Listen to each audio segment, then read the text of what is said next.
Welcome to Pushpa Rangoli Art. शरत् ज्योत्स्ना शुद्धां शशियुतजटाजूटमकुटां वरत्रासत्राणस्फटिकघुटिका पुस्तककरां सकृन्नत्वा नत्वा कथमिव सतां सन्निदधते मधुक्षीरद्राक्षा मधुरिमधुरीणाः फणितयः कवीन्द्राणां चेतः कमलवनबालातपरुचिं भजन्ते ये सन्तः कतिचिदरुणामेव भवतीं विरिञ्चिः प्रेयस्या स्तरुणतरशृङ्गारलहरी गभीराभिर्वाग्भिर्विदधति सतां रञ्जनममी सवित्रीभिर्वाचां शशिमणिशिलाभङ्गरुचिभिः वशिन्याद्याभिस्त्वां सह जननि सञ्चिन्तयति यः सकर्ता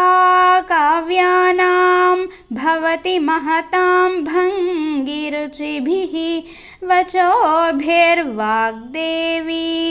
वदनकमलामोदमधुरैः शरत् ज्योत्स्ना शुद्धां शशियुतजटाजूटमकुटां वरत्रासत्राणस्फटिकघुटिका पुस्तककरां सकृन्नत्वा नत्वा कथमिव सतां सन्निदधते मधुक्षीरद्राक्षा मधुरिमधुरीणाः फणितयः कवीन्द्राणां चेतः कमलवनबालातपरुचिं भजन्ते ये सन्तः कतिचिदरुणामेव भवतीं विरिञ्चिः प्रेयस्या स्तरुणतरशृङ्गारलहरी गभीराभिर्वाग्भिर्विदधति सतां रञ्जनममी सवित्रीभिर्वाचां शशिमणिशिलाभङ्गरुचिभिः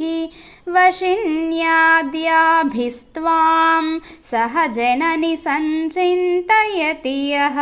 सकर्ता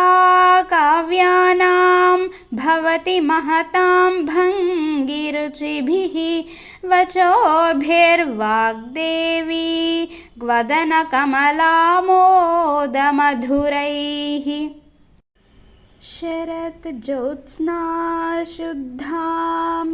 शशियुतजटाजूटमकुटां वरत्रासत्राणस्फटिकघुटिका पुस्तककरां सकृन्नत्वा नत्वा कथमिव सतां सन्निदधते मधुक्षीरद्राक्षा मधुरिमधुरीणाः फणितयः कवीन्द्राणां चेतः कमलवनबालातपरुचिं